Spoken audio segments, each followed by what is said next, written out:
Hello and welcome to the Arsenal BiteSize Podcast. We're here to review the Aston Villa and Man United games in Game Week 5 and 6 respectively. I'm FPL Nima and I'm joined by Clayton, who's back from the Milan Derby in Italy. So looking forward to seeing some pictures of that and talking about that too. How are you doing, mate?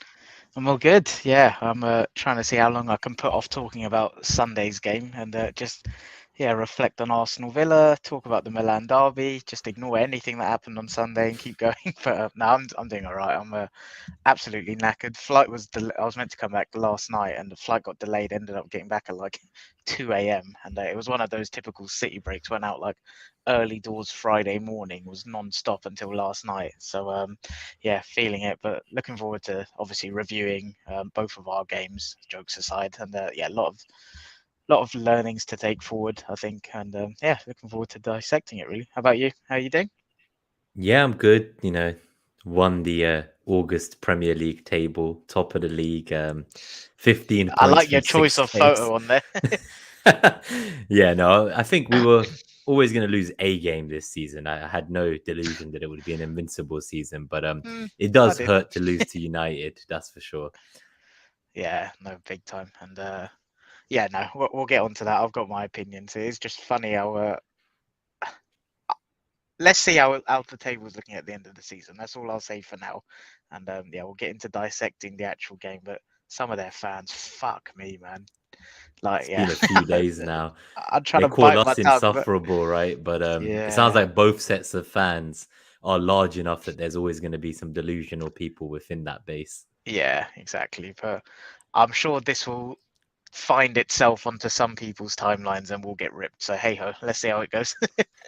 Sounds good. All right. So let's quickly look at some photos of you in Italy before we go into the Aston Villa review. I've got you entering the stadium and I see a big tifo they've set up as well. Oh, mate, it was I just thought it was a bit random. I just thought I have never been to anything like it, so I thought it would just be cool to talk about it a bit. Like it's always been a bucket list fixture and not venue, stadium for me to go to, and flipping hell, it lived up and exceeded expectations. It was absolutely insane. Like you walk out of the metro and obviously you see that picture on the left, and it's one of the most iconic stadiums, right? Like I've got memory, not that I was there, but remember when we beat AC Milan 1-0, Fabregas scored that goal that kind of trickled in from like 30 yards there, and it's such an iconic stadium. But for me, it was the fans inside. Like, so the reason my friend and I actually went was we've seen they're looking to knock down the San Siro. Rumors at the end of this year, potentially the next 2 or 3, whenever that is. But we wanted to tick it off before that happens. And yeah, like going there, my God, man, you walk in. So we were sat in, I'm going to say in brackets, the neutral section, because obviously it's really weird. They share a home ground, right? AC and Inter. So we were like up in the gods in the neutral section, but just below us were the Inter ultras, and flipping out, I was fearing for my life. Like there was flares. So I thought there was a bloody grenade at one point. But the whole stadium for 90 minutes was shaking. Like I can understand why they're looking to demolish it and rebuild it, because the facilities itself are disgusting. Like, you know those Mumbai toilets, like the hole in the floor. Yeah, I was doing the Bielsa squat if I needed a shit in Just there, to man. go restroom, Yeah. yeah. But like the facilities and stuff are grim. But I just think it's all part of the experience. Like the actual fuck the facilities and stuff. Like some people have been talking about the actual atmosphere. I have never experienced anything like that in my life. Like I had goosebumps, and like I said, the stand, well, not the stand, the whole stadium was shaking for I'd say 70 to 75 of the 90 minutes, and the noise.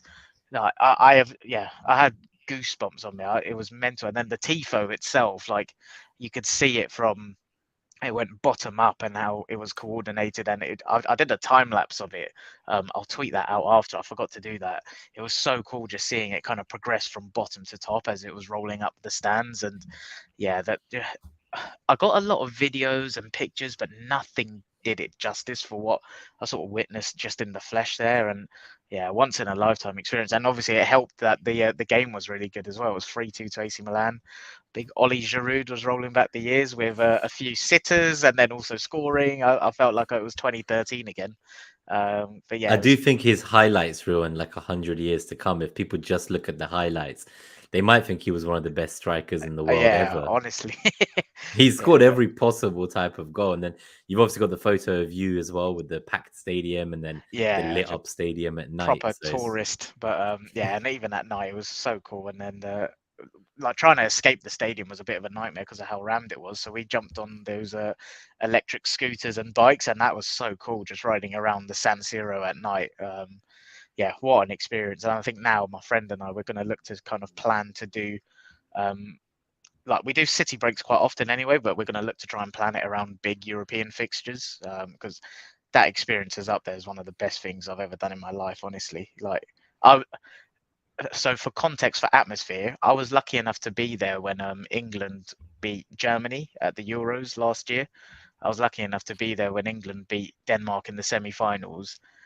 And well, emotionally, I'm more invested in England than I was as a neutral there. The noise and that, like I said, the stadium shout, I've never seen anything like it. And just the context of those high-profile games that I've been at, like it was mental. But yeah, their fans are built different, man. Honestly, and on Sunday I was at Verona versus Sampdoria just because we were like, oh, Milan. There's not too much to do in Milan. I don't know if you've been before, but like you only need a day or two. So we were like, oh, let's go see another city, and went to Verona, saw their game, and we were actually sat with the ultras for that, which was insane. I thought there was a bomb at one point. Like, yeah, it was one of the flares, but the fans are just insane. 90 minutes non-stop waving the flags, and it is they so don't give cool. up, do they? The Not at all. topless drumming of the belly to the tune. Yeah.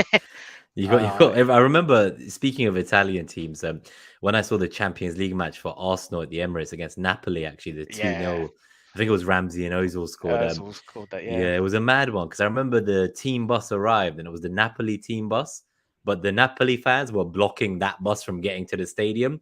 And then I've got videos of it. I'll show you. But the police started like beating people in front of me to get them out the way with I don't batons. know why I'm laughing. And I was like, like, remember, I was scary. honestly like, I was like, shit, they're gonna get me next. Like, what if they whack me? So I was trying to get out of the way, and then the match started. These guys were like smoking cigarettes in the Emirates, pissing on the chairs. Like one guy didn't even watch the game for the whole 90 minutes. He had his back to the pitch. That's same as this and he guy. was topless, and he was leading the chant of the ultras for the whole 90 minutes. It's like they're the conductor of the orchestra, isn't it?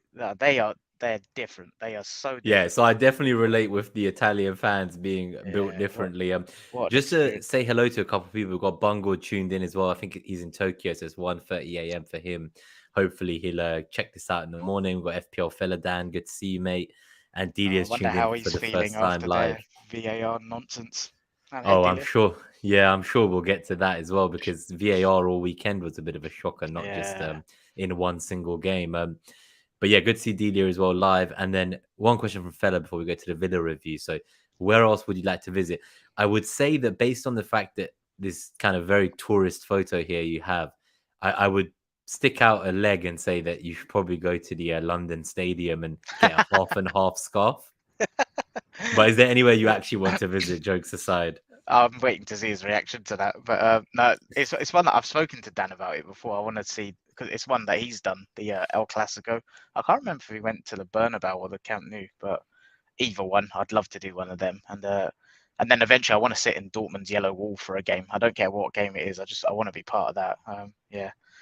How about yourself? Anything you'd like to do? Yeah, I definitely think the Dortmund Stadium is something I've always wanted to experience. That's definitely like, not to just copy you, but that is definitely up there for me. Camp Nou, I feel like I missed that opportunity because I used to go to Barcelona every year around 2012, and I was adamant I'd want to see Messi there, and especially when the Messi, Neymar, Suarez era happened. Yeah, and like, you know, it's a bit more exciting at Barcelona again now, but I just don't have the same kind of affinity. It's not got the same oomph, does it? No. Yeah, so I'm not sure about that one, but I think Dortmund's a big one. And I'm just trying to think that there's a few kind of stadiums that are well out of Europe. I'd love to go to Brazil and see some of the the Brazilian stadiums. Yeah. And I'd love that. It's like I've got a death wish. I want to go sit in between Galatasaray and Fenerbahce or something as well. Oh, a Turkish match would be pretty epic, that would be mental. All right, let's get into the Villa game. We're only going to give like 5 minutes here, Max. I think it's obviously not as fresh. We'll go to the United game next, but these were the lineups for the podcast listeners. So the lineups were kind of a little bit as expected. Lokonga came in for Elneny, otherwise it was unchanged for Arsenal. Tierney stayed at left back while Zinchenko was still fighting for fitness, and obviously Partey isn't back yet. So, this was a game that we did win. It was 2-1. I don't kind of like the fact that we keep making mistakes that lead to goals. It does worry me a bit recently. But I equally think because of the way we're playing, we're more open to that. So like when I watch, like I'm not going to United now, but like when I watch back some of the defending, our positioning wasn't great, but it might just be because we're playing so high up the pitch, and that kind of high defensive line leads to these opportunities. But in terms of the XG stuff, I did put in the stats bomb data here this time from FBref, because it is a little bit different to the XG from our friend Mark Stats on Twitter. So we've been using these graphics every week, obviously. It kind of shows you the cumulative XG and the cumulative expected threat across the game. You can see for Villa, the cumulative XG was like non-existent until like the 75th minute, where there was just like one time, and that was their moment, and that was it. But what's interesting is... Yeah, sorry, go on. You finish. I was just going to say, what's interesting is that the XG for Arsenal is pretty similar on both StatsBomb and on Mark Stats. So it's kind of 2.66 and 2.7. But on a Mark Stats, Villa have a 1.02 XG, but on StatsBomb, they only have a 0.2 XG. Yeah, that's what their goal came from. I'm not just saying this because it's something that makes Arsenal look better, but StatsBomb's XG model is kind of well known in the football analytical industry as the most accurate one, and that's why I think we've spoken about Mark's sort of visuals are amazing to tell a story, but I think it is definitely worth having the StatsBomb model on there as well, because the numbers fluctuate so much. Yeah, and then just for the podcast listeners, for anything they can't see on the graphics, so the expected threat was kind of 2 for Arsenal and 0.7 for Villa, 59% possession for Arsenal. The field tilt was 69%, so we spent a lot of time in their final third, and our defensive line height was 47-40. So, this wasn't maybe as high a line as some of the other games, and I'm sure we'll see in the United one as well. But this was kind of all I had on them, by the way. So this is, okay. I'll keep it on this slide, and we'll give our views of Villa. But otherwise, we're really going to go to town on the United game, I think.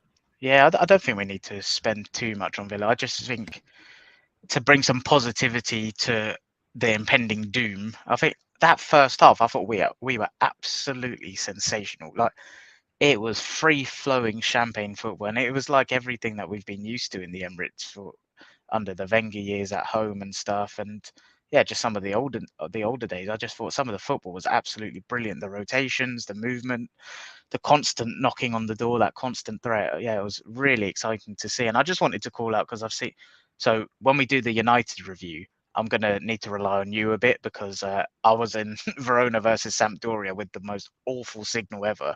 So I've not been... I caught large chunks of the Man United game, but not enough to form like an opinion that is probably too reliable.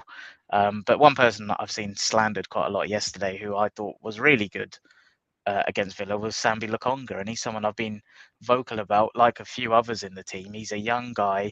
He's got bags of potential. Just have some faith with the guy. Like he's comfortable on the ball. He can do the vertical and horizontal passing. And I thought he dropped off a bit in the second half against Villa. But again, like I say, with age, that's going to happen. And I just thought he did really well. But as a team, I was really happy with us against Aston Villa. I was in the stadium for the game, and as soon as they scored, I didn't doubt that we'd come back and get one ourselves. I just thought we were relentlessly going for their defence. And I know the stats always paint, well, not always, but the stats paint quite a close picture on this in terms of clear-cut chances. But I think it was one of those with better touches in half chances and certain areas. We could have gone and got 2-3.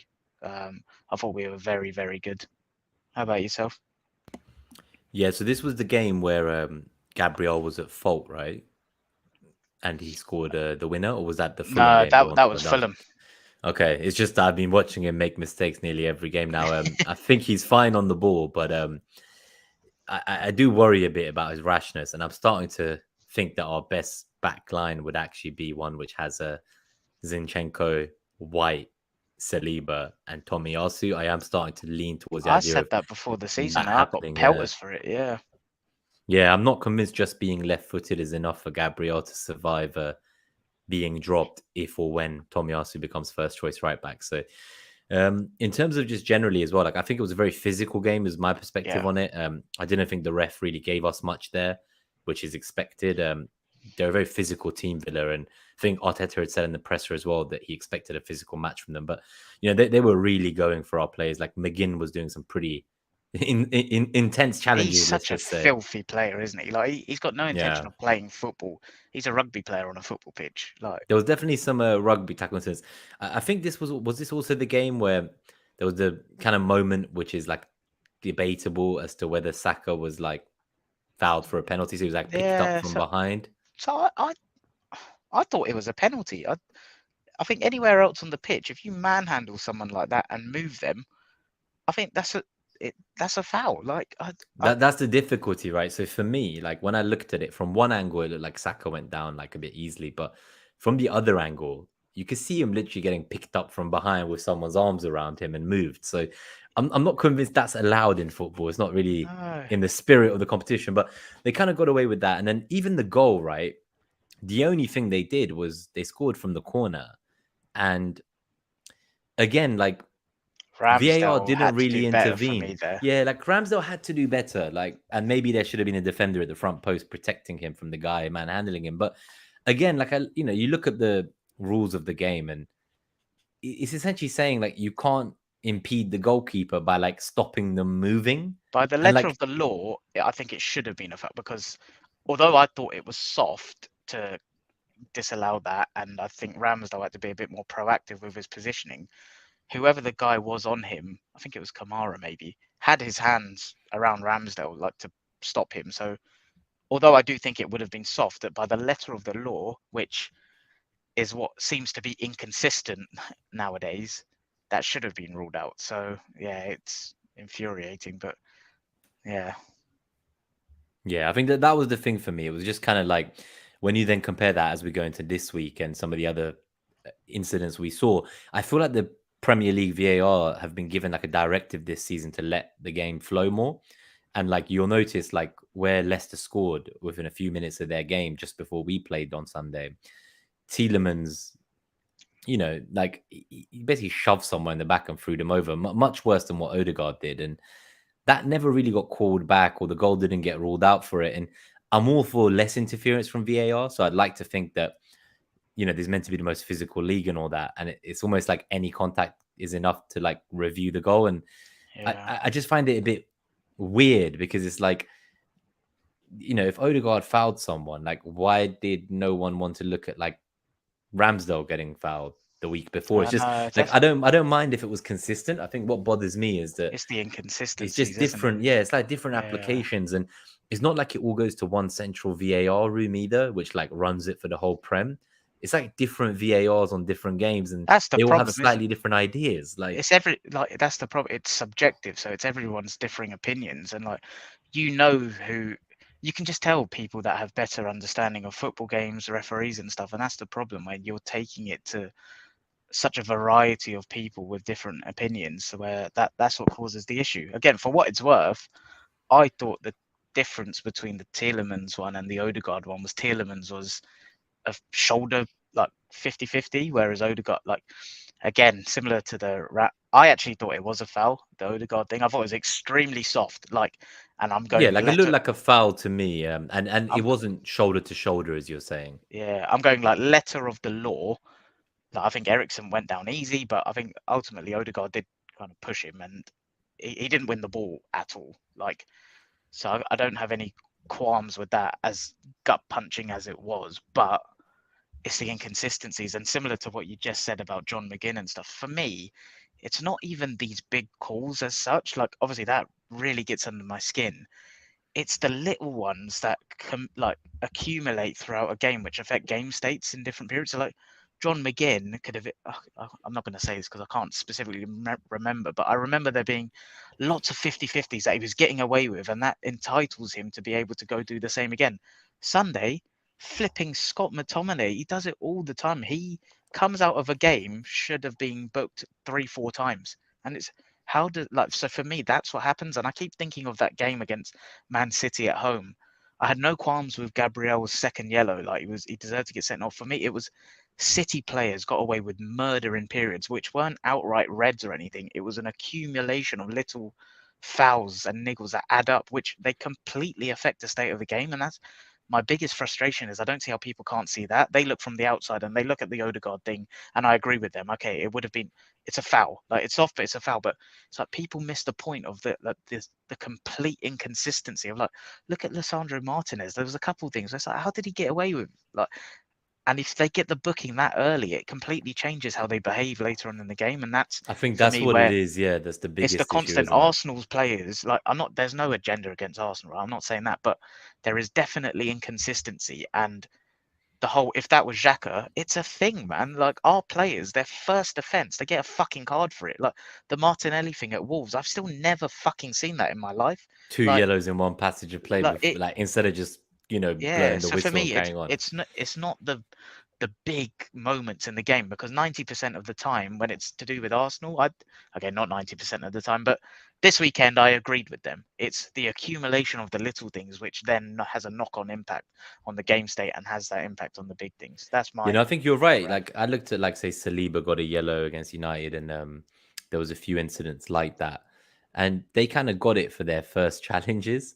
But Yeah, when you look at like other players, say McTominay, as you mentioned, and even Lisandro Martinez, like they were taking people out left, right, and center, and like it doesn't seem to really merit a yellow card for some reason. Now, I'm like you. I don't think there's any agenda. I just think that the Premier League officials are pretty incompetent. If that's probably the same. nicest way to put it. That's putting it very Yeah, nicely. That's a yeah, like compliment. there's definitely no conspiracy. I just think they're purely incompetent. Yeah, So then in terms of United, seeing as we're there anyway, so obviously here we we came go. into it off the back of 5 wins. I think it was like our joint best start ever in Premier League history to a season. Doing really well, and Zinchenko came back into the team. It was the only change. Odegaard and Ramsdale and White, who were kind of like late knocks or late scares from not Yeah, being in training, they all seemed to be past fit to start. So it all looked good to start with. There was a shaky 10 to 15 minutes at the beginning, I felt, in terms of my summary. Like, I think we went to Old Trafford and they were really up for it, and we had to like kind of play our way into the game. So I do think they were dominating for the first 10, 15 minutes. But after that, we really started to come into our own. Like, we were playing high up the pitch. We continued to play our way. Like, we didn't try and change the way we play at Old Trafford, which, I'm not going to expect to see many teams going to Old Trafford this season and going at them. I think most people will set up a bus. They'll just wait with a deep block and see whether United can break through the deep block or not. We obviously didn't care. We played our own way. And I think the game state changed significantly after that disallowed goal. yeah, I think had that been allowed, like obviously we would have been hammering them for the next one, and they would have been really under pressure and had to tighten up. With it disallowed, although it was unfortunate, I do feel that overall we started to look a lot better after that. And we started to have a few more chances. There was, I think, a header I saw from Martinelli as well that could have gone in. yeah. Saka got his goal, which I really love the way that the players didn't even really look to be celebrating. Like, they kind of wanted to just get back and go get a second. So they were ready to keep going. It was all very exciting, but it just kind of all started to fall apart after that. People have been talking about United were playing on the counter. I think that does them a disservice. I agree that the kind of the second and third goal were perhaps more on the counter, but they were excellent passes from Bruno and Ericsson to find Rashford, Yeah. and they were really good play positionally. Like, they knew where their players were and what they were doing. The first goal, though, I don't think that was a counter attack. I think when you look at that, that was an excellent team goal from United. I think all 11 players in the team touched the ball. If that was Liverpool or Man City, there'd be a highlights reel where they black out the screen and Yeah, light up each player as they get the ball to show it went to everyone. And they then went backwards before they went forwards again. So Anthony did his weird trick where he just kind of shook his leg a few times, and Zinchenko like just a looked at him dog. like, "What's Yeah, wrong with you?" Yeah, like honestly, like, I don't know what that was, but aside from that trick not working and him going back, it was an it excellent was a good goal. move. I think Zinchenko, he shouldn't have run into the middle. He shouldn't have run to Rashford. He should have probably marked Anthony's run.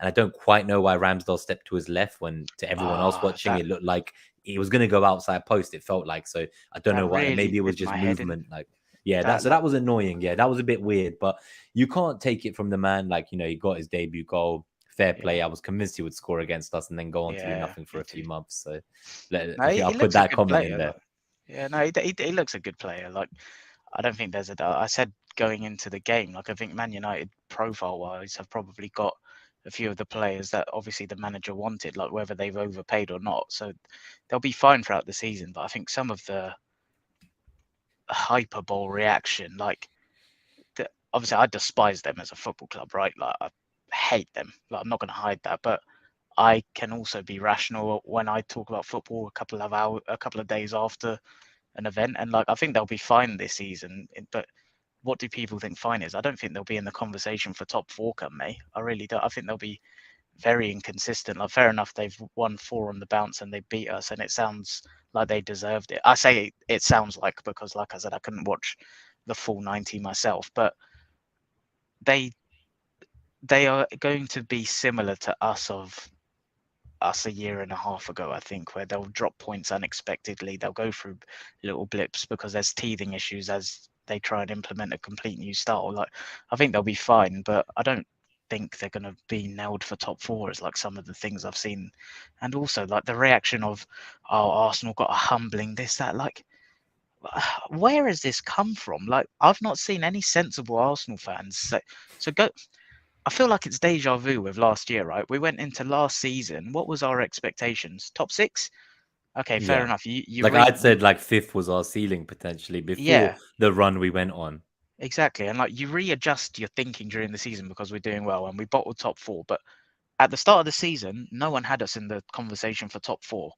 It's happening again this year. We went into the season and people again were writing us off for top four.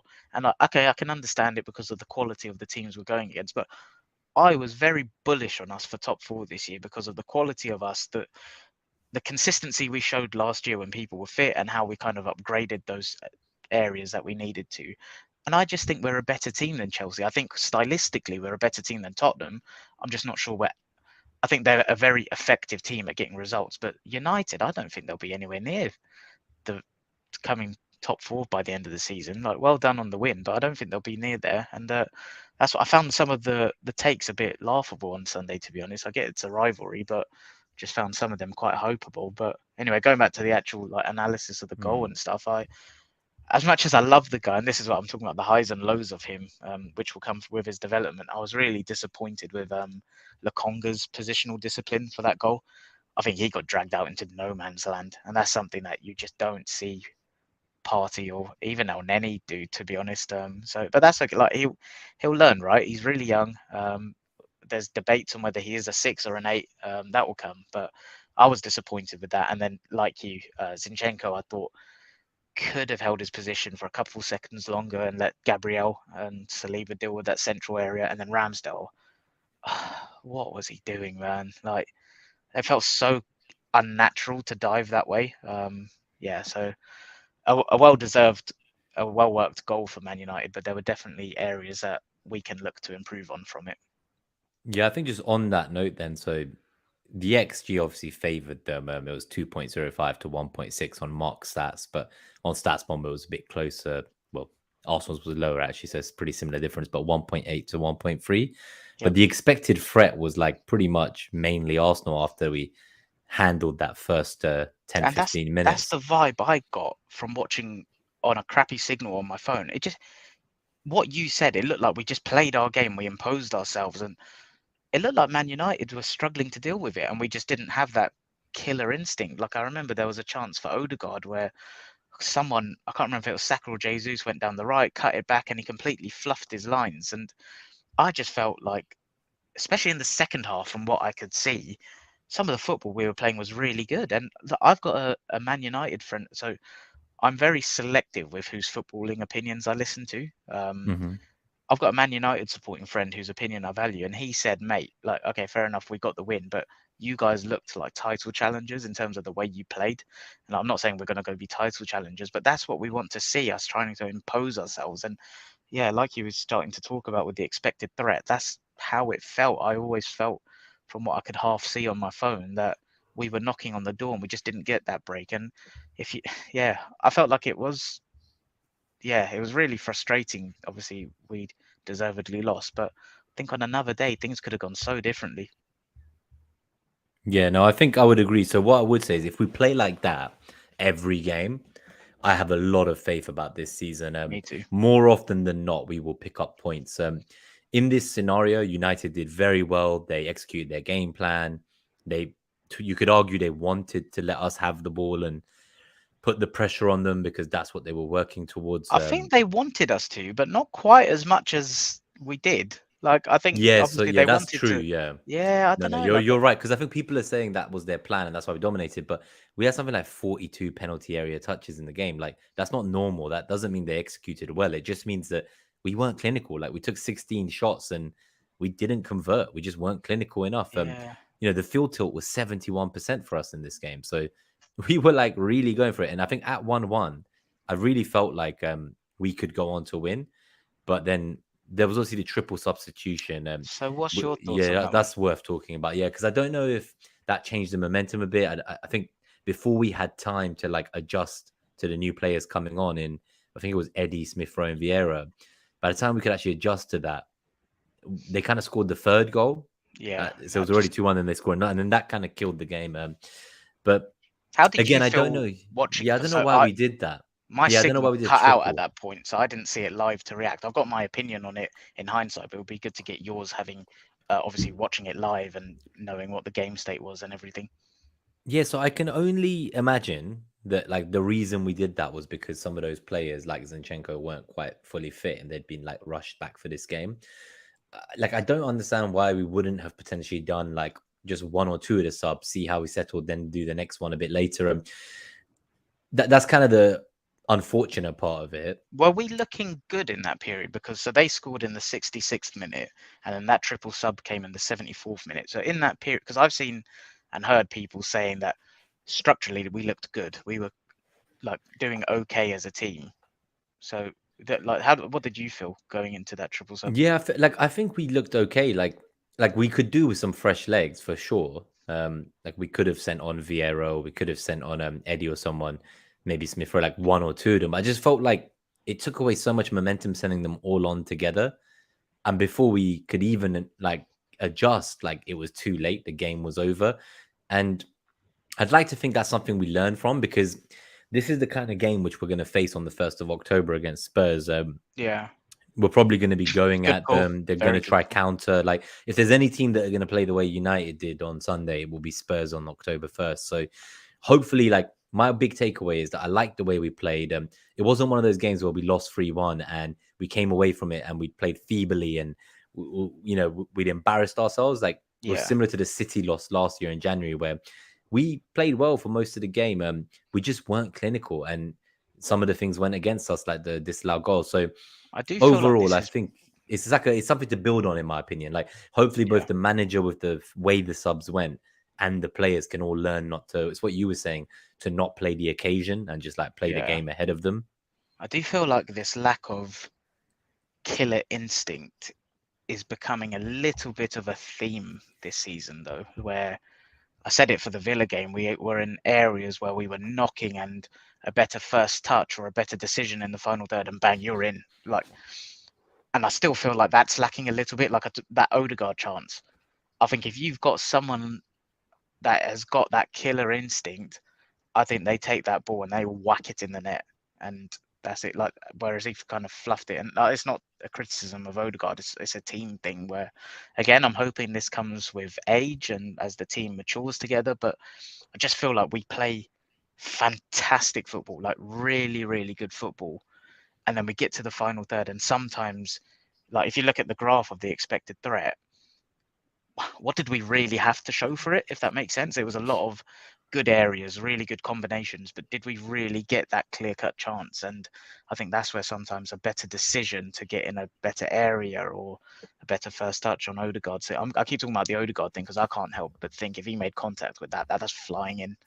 Yeah, that was definitely a moment where we went on to kind of rue that opportunity and not taking it. But like yeah, I think overall though there was a lot of positives to take from it. Is my kind of Yeah. key takeaway, and you can see in Any the passing networks as well. Like Jesus did drop back a bit more. He was almost doing the Lacazette role with the build up, He and was flipping brilliant, I thought, from what I yeah, he saw. was Like, working so hard. Like if we hadn't lost, like he was in he the would have got man of the man of the match match easy. argument. Yeah. Yeah, like we said it after the Bournemouth game. Like his strength has caught me by surprise so much.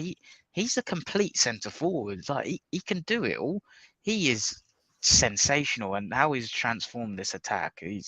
Yeah, what a signing he's been. Just quickly before we dissect like passing networks and stuff, did you have any opinions on United's second and third? Like Saliba's, but like again, it's not to criticise. It's just room for improvements. I thought Saliba's positioning was a tad Yeah, so I like think square on. it was, but I think when I looked at it, like I think it might have been the third goal. I had a look at some of the freeze frames, and before the pass from United, it's almost like I don't want to blame Ben White, but like Saliba was quite high up the pitch, and if they're kind Right. of operating as a back three, I couldn't quite understand like either why Saliba had gone so high up in the first place, or why White hadn't then gone up with him, which then made Which it one's this one onside. for? The third one. The third one, I think. So Ben Oh, White, okay. like he made it Oh, onside yeah. essentially, but I don't know if it's his fault because For maybe me, I Saliba just shouldn't don't. have been so high up. Like, I just don't understand why you play an offside trap on the halfway line. Like for yeah, me, that's just like a simple thing you don't do. Like when I was coached when I was younger, like yeah, anyone could run in from if you time your run from your own half into the opposition's half, and they've got an offside trap a yard behind the halfway line, you're in. Like so, I found that a bit weird. But again, I wonder how much of it was just there was so much change in the team at that moment in time. It was the that's what I mean. So at pace this of the point, we'd not yeah really adjusted, and people were all over the pitch, so it wasn't yeah. ideal. But I do. overall, like honestly, like I think Rashford said in his interview after, he said it was a very even game. The opposition wouldn't say that if it was like the scoreline definitely flatters them. Like Yeah, we lost fair and square. Like I'll give them that. Like they played very well. I think they're going to struggle against Palace away next game. So like for me, these kind of games will suit them more than the games where they're playing the deep blocks. And completely that's agree. where the teams like City and Liverpool thrive because they will always find a way to unlock your defense, even if there's 9 men waiting in the box. Like they will somehow always find a way. Yeah, And I think we played the way that fell into their hands. But equally, had we just been clinical in some of those moments we had, like they wouldn't have been there for the game to be available for them to take. yeah, no, completely agree. Yeah, Let's ironically, I do think we're becoming quite good at unlocking deep blocks. I think even Vieira's little cameo, I thought that looked promising. He's got that eye for a pass, doesn't he? And okay, fair enough. Not everything was crisp and clean, but you can tell there's some things there that are sustainable with him in the way he's got that killer pass in him. And I'm really excited to see him hopefully unleashed in the Europa League and then get some more minutes in the Premier League. But yeah, do you want to touch on the Yeah, passing I'm excited to networks? see him.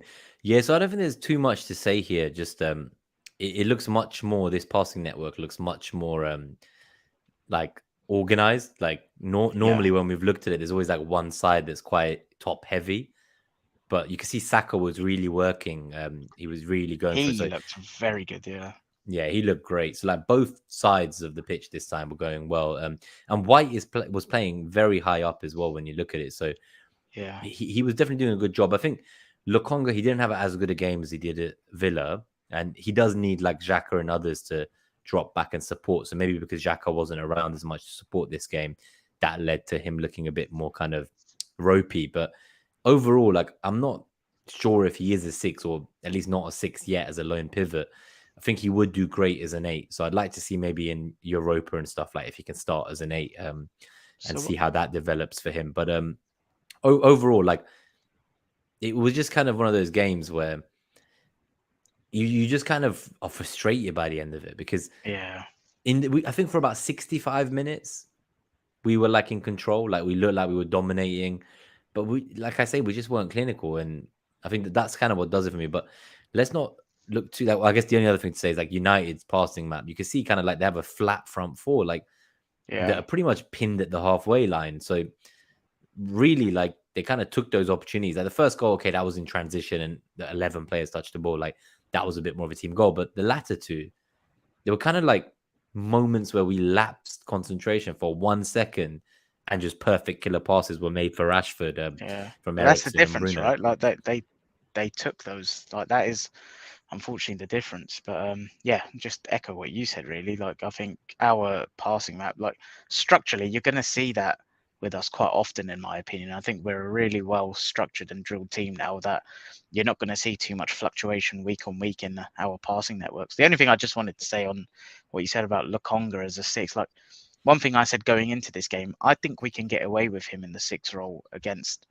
I said it about Aston Villa, Everton at home, and then the Europa League games. I think that's fine because I think you adapt the system to help him. I just think those big games, yeah, he's not ready for that. I think on the ball, he's a very good player. It's just that defensive mindset and awareness which takes a while to get used to. So yeah, I think let's see how long Partey's out for. But I'm not worried about Lokonga playing the sixth role against the likes of Everton, Zurich. Who have we got after that? I can't remember. But Brentford away, yeah. So I'm yeah, confident of those, and it sounds like Partey will be back in training this week. So things look okay, and like I doubt he'll be in the squad for Everton. It might be a bit too quick, but he was in the Ghana squad for the international break in September. So like yeah, that saw was a that bit of stupid a weird cheat. one as well, wasn't it? Yeah, I hope he doesn't go. Like if he's not in the squad for this, when is the international break? Is it next week? Or no, it's So it's after kind of like Brentford, isn't it? yeah, it's about September 18th, 19th. That weekend is the Yeah. last one. If Partey's not There's in the only two squad for matches left in the Prem, two Europa and two yeah, Prem. That's it. if Partey's not in the squad for Everton, he should not be going away with Ghana. Like that's not right. He needs to be managed properly and eased back in. But we'll We see what need to happens there. block that for sure. So I won't spend long on these territories of control. The only kind of key thing here is just to show that out of possession, Jesus basically covered like the entire opposition half, apart from the right wing where Yeah. Saka and White did quite a good job. But Zinchenko was also very alone on his own in out of possession this time round. So Lukonga had kind of Saliba next to him, so he was dropping deeper. But yeah, like it looks a bit different to any of the other kind of out of possession territories of control maps we've looked at on previous reviews. So I just thought it was worth looking at. But also in possession, you can kind of see again, Jesus was much deeper, and Saka and Martinelli were really the outlets in this game. Yeah. But yeah, overall, I think there isn't much to kind of look at here. I wanted to look at United's one because out of possession, they're basically in their own half. You got like Sancho basically playing as a left back in this scenario, and even in possession, like Anthony was the furthest forward. Bruno was further forward than Rashford, interestingly, despite Rashford playing striker. So again, like I think it's just frustrating because this isn't going to be a game plan that's a one-off. Like not every team is going to sit back against us.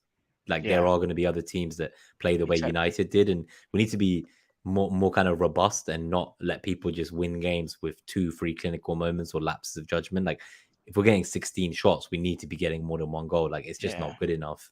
And that's the thing. On another day, we're the team that has those killer moments and are clinical. Like you said, there's nothing to be concerned about with Sunday. My concern is, I don't know how much you can read into this. My concern is, did we play the occasion? I'm not sure we did because we did impose our game, but it's going to Old Trafford and coming away with nothing when we probably should have got something.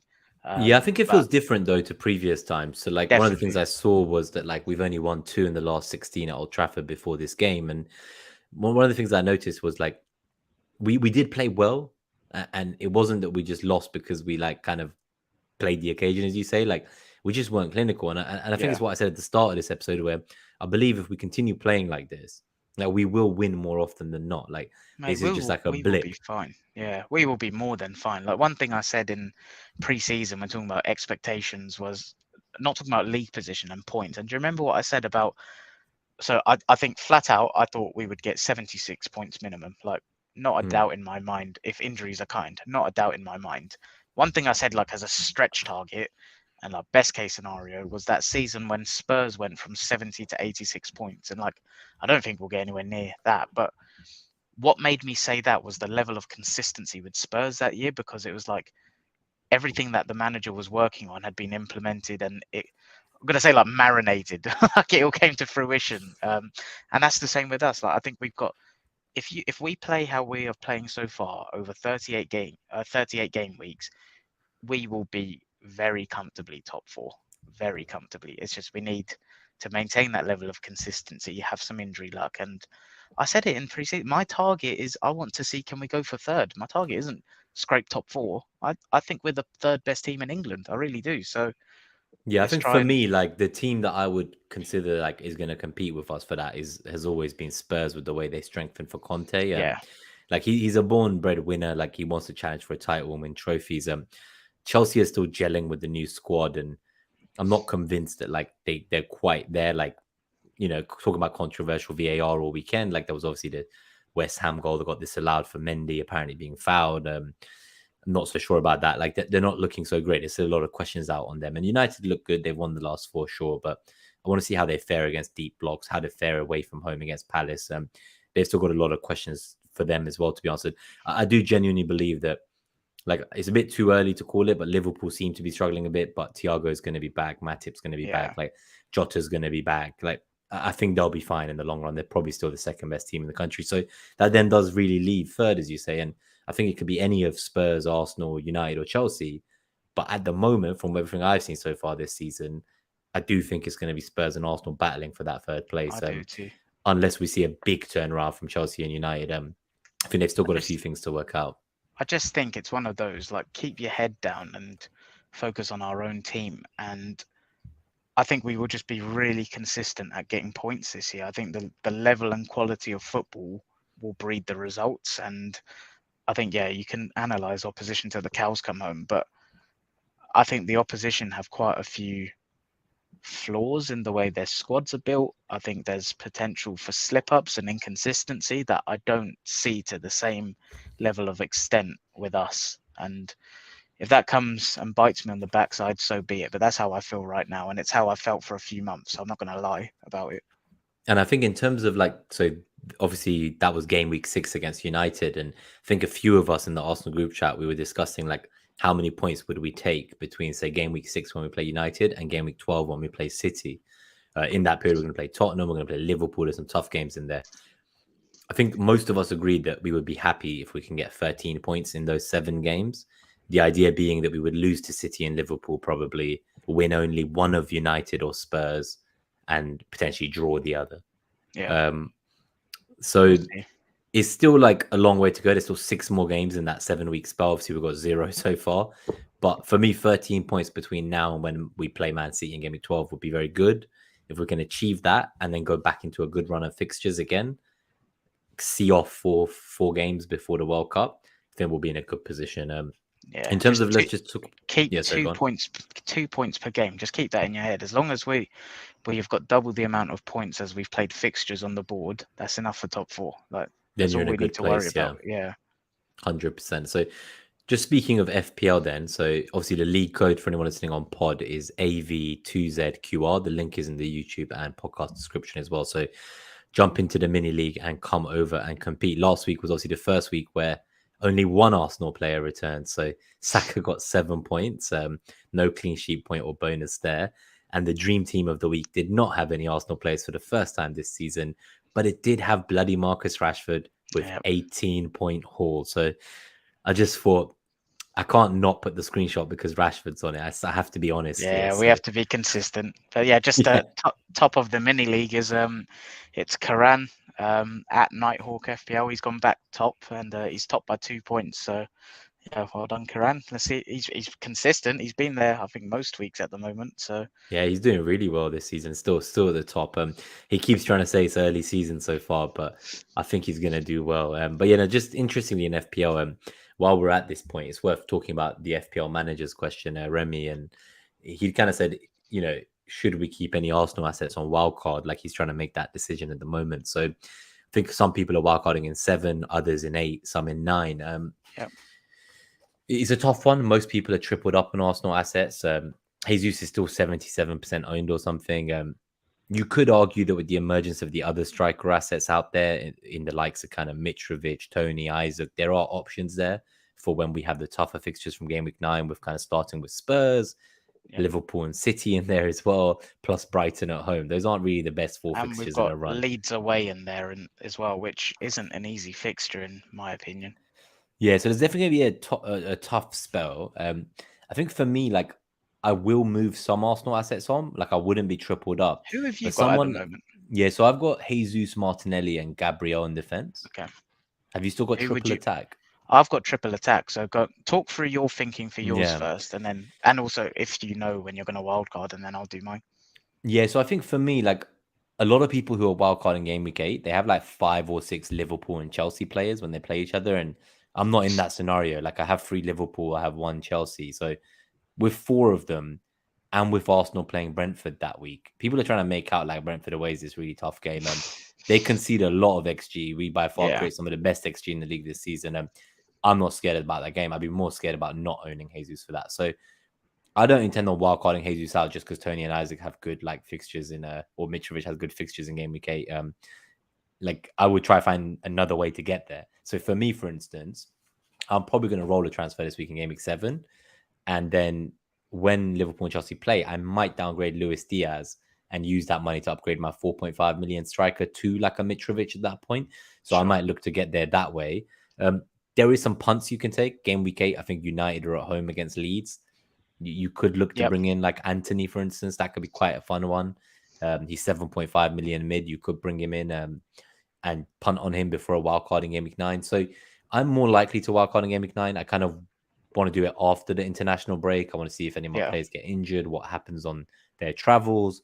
And Will also, you I be don't have looking that at problem Gabriel? with Chelsea, Liverpool. So that's the thing. So when I then get to the wildcard in 9, I do wonder, like in those 4 weeks, especially when we face Liverpool, Tottenham, and City and Brighton, like, could I get more value by selling Jesus? So he's the one that's on my Okay. radar as a sell. And part of it is because he has to work so hard every game that he almost always gets a yellow card. And that's already a -1, which isn't great for bonus.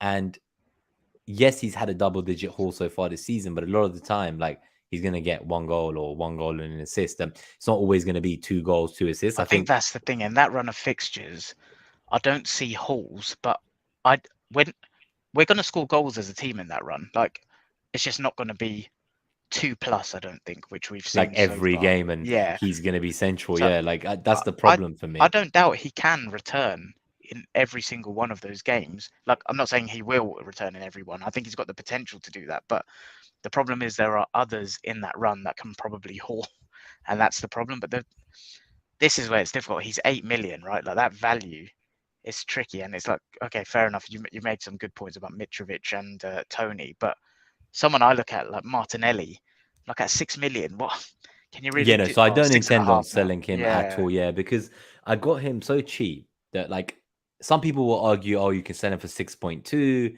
He'll then drop maybe to 6.3. If he blanks a few times, you can buy him back for the same price.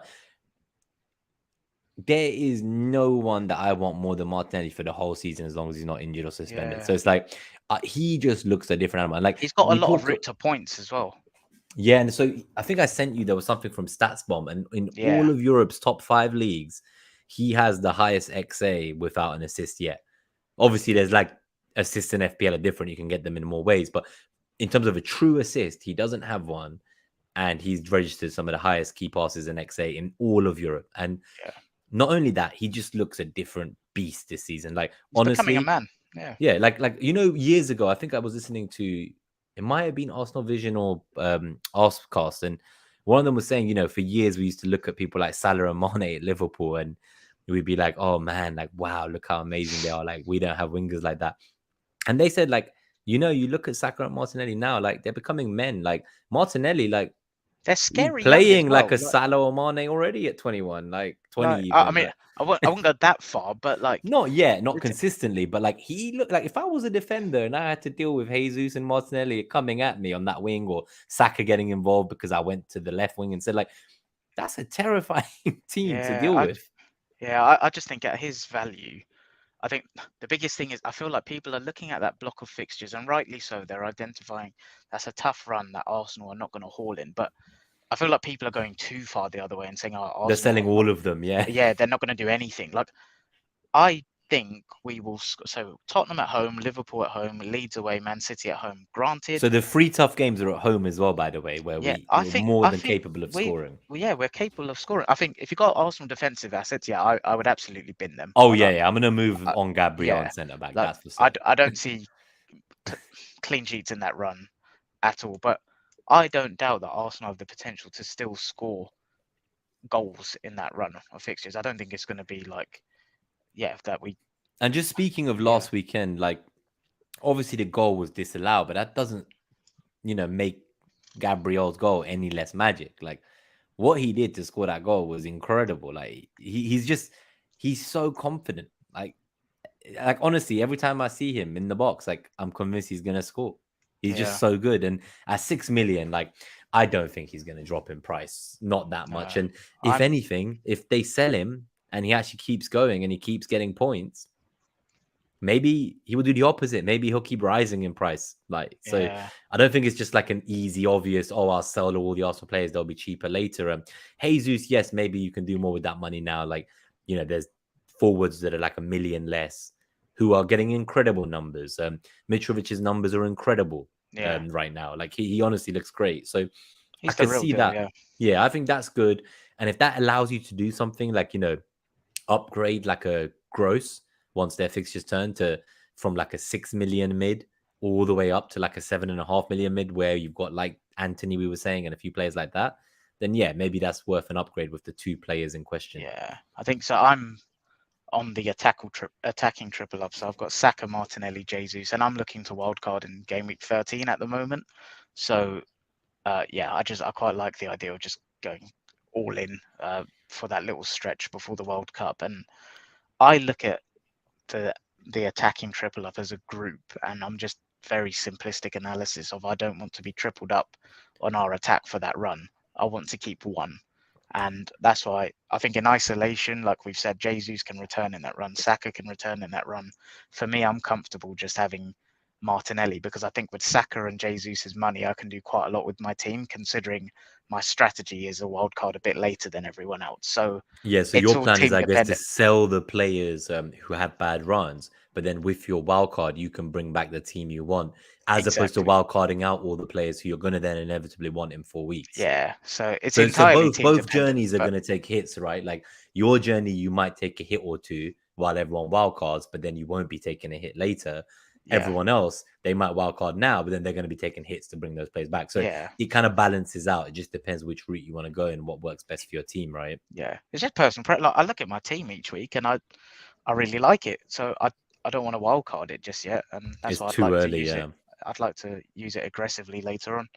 makes sense. So we won't do our score prediction for next week just yet, but obviously this is just to say that Yeah, we've we're gonna predicted do a 6 games. preview on Yeah, Friday. we'll do a So preview 2 p.m. Friday after the presser for Everton. So we obviously got one of the outcomes wrong, which was the United one. I'd gone for a draw. I think, yeah, we both went yeah, for a 1-1. you went for a 1-1. Yeah, we both went for a 1-1. So that didn't quite work out. Correct score. We both still only got one goal. We've got to the point now where our goals for predicted is 13 each. We've actually scored 14. Goals against predicted was a bit more optimistic. We I predicted think 3 and 2. It I was think in 7. my head we've got like the prime Italy defense. I've only predicted us to concede 2 goals so far this season. I need to bear that in mind, I think. You need to think about that in your future predictions. Yeah. That's for certain. But we'll give our prediction for the Everton game once we see the presses and do the episode at 2 p.m. UK on Friday. So really, we're just going to come to the end of the show and wrap it up. If there's any other questions apart from the FPL one that we already answered from Remy in the chat, if anyone's watching and they've got any final questions about the Villa game, the United game, FPL in general, anything you want to know about, like Fella when he asked where you want to visit next, your next stadium, you got a few minutes to get in and get those questions in. But in the meantime, just wanted to say, Fella has said as well, like Bernabeu is incredible, and yeah, he went Oh, during the that's where he went. Galacticos Oh, era, yeah. So that's where he watched El amazing. Clasico, yeah. Just to timestamp this, Chelsea are losing 1-0 right now Are in the they? Champions League. Dynamo Zagreb have scored through Orsic, and somehow Chelsea have spent £200 million on their defense and still can't keep clean sheets. Oh, no. But Just one little point before we wrap up. So I've seen a lot of people talking about obviously Europa rotation and stuff, and my worry with that isn't the rotation. I think we're going to have a completely different 11 in the Premier League and the Europa League. My concern, which we need to get used to, like we've done it before and stuff, I think it's just after a year out, is the effect it has on preparation going into games. So last year it was 1 game a week, right? And imagine when you're in school and you've got like 2 or 3 exams, and the exams being the analogy for the football matches. You've got 2, 3 different exams and you're revising, and you have to split your time in how you prepare for them, right? Last year we were mhm. able to revise for that one exam each week. dedicate 100% of that time on that one opponent. For me, it's not about are we going to be jaded or anything, because I think the minutes will be managed so well because of the quality of the squad. For me, it's that focus on the opposition now and how much time you dedicate to that. And I think that's where this year, thankfully, we're in a good place where I think that automatic, the system is kind of automatic to the players now. Like they can know where people are blindfolded on a pitch and the rotations happen subconsciously.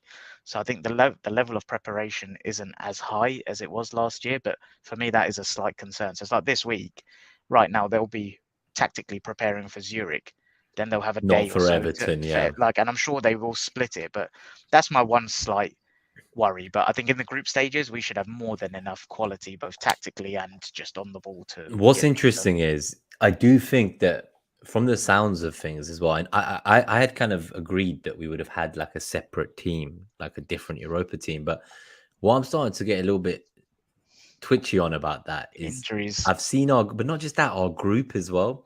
And I look at that group and like those teams, like they're as good as some of the Champions League groups, even if people want to laugh. Like it's a reality. Like I look at Tottenham's UCL group, doesn't look any more difficult than our Europa group. So Do you think? I'm yeah, 100%. Because Oh, I these disagree. teams, I don't know, because I've been hearing from fans of some of these teams, and they're all having great seasons. They had great seasons last year. They're in great form. Like it's going to be a huge occasion for them. Like I'm not convinced the teams in the UCL group for Tottenham are like that difficult. Like I put them maybe a bit more difficult than our group, but Yeah. from a Europa group perspective, like we could have got a much better group. Like we've got teams that are actually playing well and they're going to come for us. So my thinking is, I don't think we're going to be seeing that Europa team that I thought we would. I think we're going Okay. to be seeing a very strong 11 in the Europa, which is not something I wanted.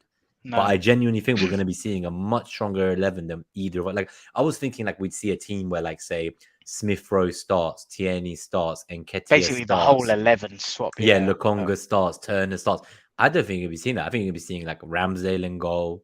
Do You you? know, Okay. like even Cedric playing. I'm not sure anymore. Like So so, you like I think it'll be genuinely like a worry. mix of? Should we have a stab and predicted 11s?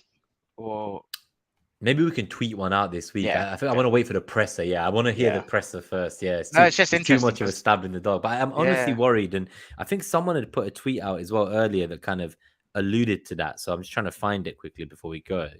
it's Yeah, so interesting they were because saying, yeah, so Arsenal, so John Cross from the Mirror, he said Arsenal's overall intention is to go stronger than some big clubs have done in the Europa League.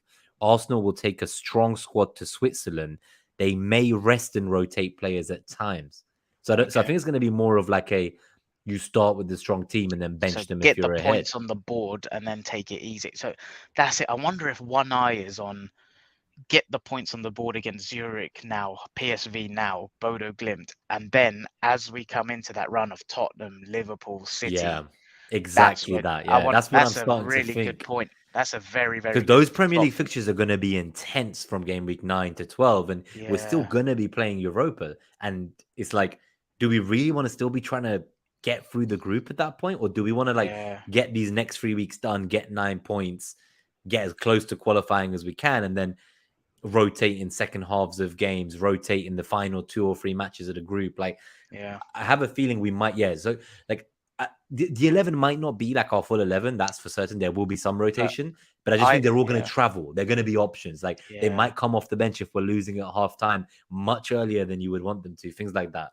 No, that's a really good point. I didn't think of it that way at all. And you've changed my mind now, to be honest. I don't think it will be the complete flip 11 like I thought it might be. So annoying, man. I could have got a ticket for Zurich. Like it went down to my level, but it's too short notice. I couldn't get the time off work. And yeah, I'm very jealous of any Gooners out there. And hopefully it'll be a good start to the campaign. And I'm looking forward to watching us in the Europa League. I fell Yeah, in I'm love with a few excited of our for it. players in that tournament. So, and obviously I it's hope where we. Vieira starts. I'd really like to see him start. He looks Yeah, like a really I think he tidy will. player.